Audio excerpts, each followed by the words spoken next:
Welcome to the Speakeasy Cafe, and today we're talking about using stories throughout your presentation, which is a very cool thing to do, and a lot of people don't realize that that's something that they can do. So we're going to talk about strategically placing stories in your presentation so that you can keep your audience connected from the start. This month, our theme has been storytelling for speakers, and we've touched on a lot of different things, and so we are going to just highlight that. So the first session, we talked about your personal story, your why story, which I call the authority story. So when you have a presentation, you're speaking, or maybe you're running an event, like a workshop, you want to tell your why story. You want to talk about why you are doing this particular event and what brought you to what you do, because people are interested in knowing who you are. And then we also went into the second week, we went into story structure and making sure that you follow that because it really captures people's attention, keeps people's attention. And then last week, we talked about other types of stories besides the authority story. So today, I wanted to talk about strategically placing stories all throughout your talk or your workshop. And when they're placed intentionally, what happens is it creates a great rhythm. It creates that emotional connection. It keeps people connected to you. It also helps reinforce whatever you're talking about in your event. So I have a question for you. Have you ever shared your story at the beginning of a talk and then felt like you lost your audience after that? That often happens. People know, oh, I've got to start with a story, and they tell their why story and their authority story. But then they continue on just sharing information and never go into any more stories. And you can tell, you start to feel like your audience is their attention is waning. And so that's why, really being able to think about what stories can I weave in throughout my whole presentation or my whole event, my workshop or my keynote or video or whatever it is that you're doing. So we're talking about story sequencing. And it's really that art of sprinkling in those stories and weaving them throughout, which helps keep everybody engaged, and it sort of creates a flow. So think of it like a flow. You start off with a story that opens up people's hearts, and then your story that opens people's hearts is all about your why, but also why it's important for them, this particular topic, whatever you might be talking about, why it's important to them. And your story at the beginning is also their story. And I talked about that earlier because you don't want it to be just your story. You have to tell it in a way that it becomes their story. And that creates this open hearts.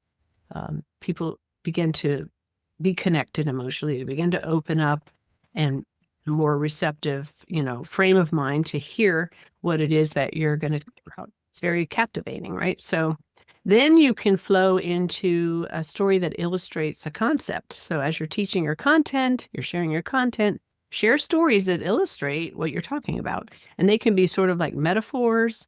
For example, a lot of times I talk about gardening, even though I'm not the gardener in the family, my husband is.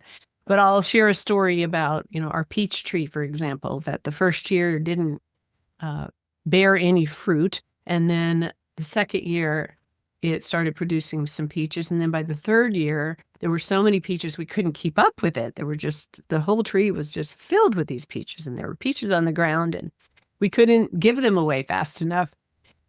I could share that story to illustrate the concept of, as a business owner, if you continue to sow your seeds and water things and work on things and stay persistent, stay resilient like that peach tree, then eventually you are going to produce an abundant harvest in your business.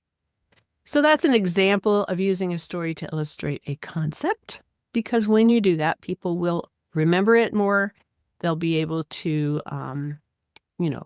understand it more. And if you're just talking about resilience or being persistent in business, that's okay. And we understand that. But when you can share a really cool story like that, where it paints a picture in their mind of that, and nature is full of those kinds of stories and pictures and metaphors. And then there's also the story that can drive home your offer. When you get to the place where you're making your offer, tell a story that helps them to connect emotionally to what they are likely feeling because they don't have what it is you offer yet, and you're offering it. So it creates kind of that sense of that gap. So I'll often tell the story of when I was thinking about becoming a coach, and I kept going back and forth with that decision for months until finally I overheard a conversation in the other room. My boss was sharing this story about taking her kids to Disney World. She and her husband were going back and forth and back and forth. And finally, she said to her husband, "If not now, when? If we don't do it now, when will we? Who knows what next year will bring?" And when she said that, "If not now, when?" it just pierced my heart, and my indecision was just, I don't know, just gone, because it was just like, yeah, if not now, when? I was 60 at the time, and I thought, well, yeah, time's going by really fast. If I'm going to start a business, then it needs to be now.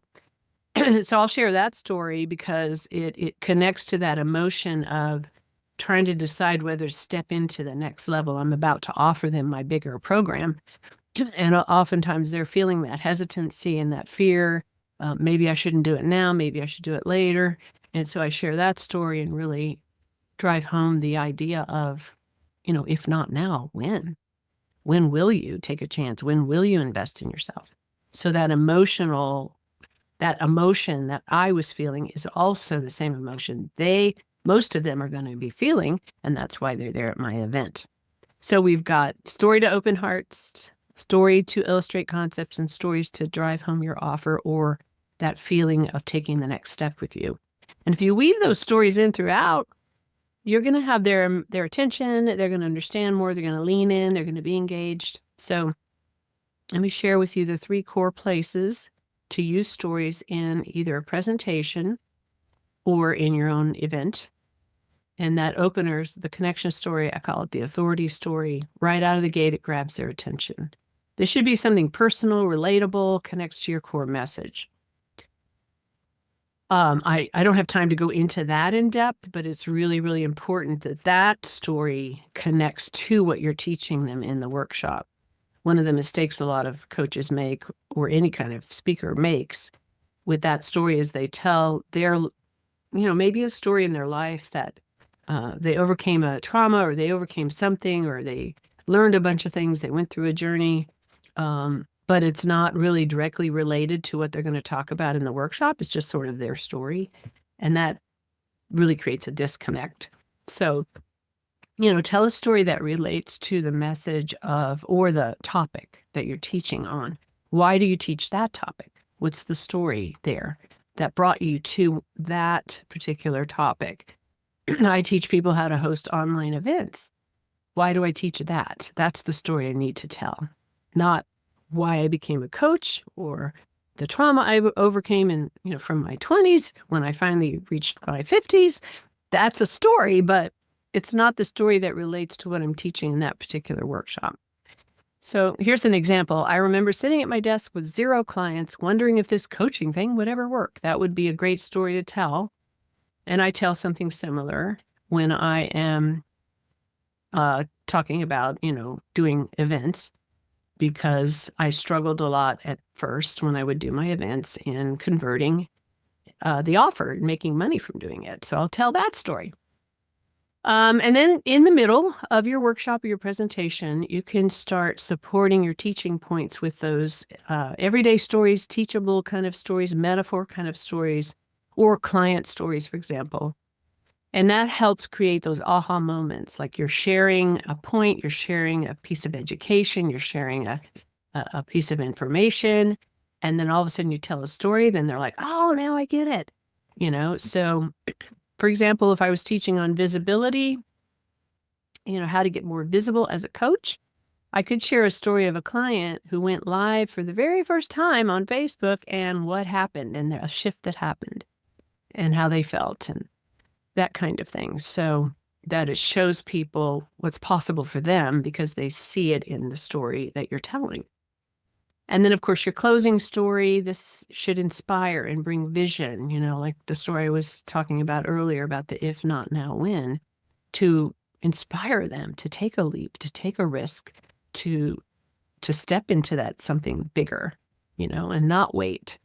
It could be a transformation story, yours or someone else's, and it should lead them to some kind of action. Like if you're telling the transformation story of your story of where you finally made a decision to make a change or whatever it might be, at that point, then they're listening because they're going to be at the same place and they want to move and grow and be transformed. And so they're listening to your story. Or if you're telling a story of someone else, they're like, oh, if you could go through that and still, come out on the other end where you are right now, then maybe I can too. And that helps, helps them to say, yes, I've got allergies, things going on that tickle in my throat. So excuse me for that, but it's just really bad right now. But if they can see the transformation in your life or somebody else's life, it helps them to say, yes, I want that too. So here's an example. I could be talking about this woman that was afraid to show up, and she did her first live video. And I could say, that woman who was afraid to show up, what's happening now? She's leading her own coaching groups and confidently running her own events. I often share a story of somebody I helped to put on her first 3-day event and how she kept putting it off for 3 years. And finally, I talked her into doing it, and she ended up making one sale, but it was an $18,000 sale. So I tell that story, and that helps people see, oh my gosh, I feel that way too. I keep putting off doing my workshop because I'm afraid nobody will show up, or I'm worried that I'll make a mistake, or whatever, I'm not confident. But man, she felt the same way. She did hers and she made a big sale, and it helped her feel confident just doing it, all that. So that's an example, right? So we've talked about 3 places within your presentation or your workshop to share different kinds of stories. And so I've got a little practice prompt for you all. Think of one presentation or a video that you're planning, or maybe you're planning to do a workshop or a little meetup like this, the Speakeasy Cafe, that kind of thing. Think of something that's coming up that you're planning, and then look at the beginning, the middle, and the end, and come up with what stories you could tell in each of those places. And if any ideas are coming up to you, I'd love to hear them. Drop them in the chat. Let me know what's coming up for you. And so, from here, you can go map out your next talk or your next video. You can use the same concept in a video with this 3-part story sequence and try it out. Maybe it's a podcast interview that's coming up. Maybe you're just going to do a social post. Try it out and share. Please join my Facebook group, which is called Coaches Who Speak, or on Alignable, Coaches Who Speak, and drop in there what happened when you tried it out. And just remember, it's not just the story, it's where and how you tell it that creates the impact. So I hope that was helpful for you guys today, and I would love to hear any questions you have or feedback or thoughts that have come up as I'm sharing this idea of story sequencing. Well, thanks for being here today, guys. I really appreciate it, and hopefully I'll see you back again at the Speakeasy Cafe. I do have a workshop. I do it every month, coming up April 23rd. It's called the Virtual Edge Workshop, and I share my formula of doing a workshop. How do you make it profitable? What do you put into each section? How do you promote it and get people there, and make your offer and things like that? So it's a free workshop, April 23rd.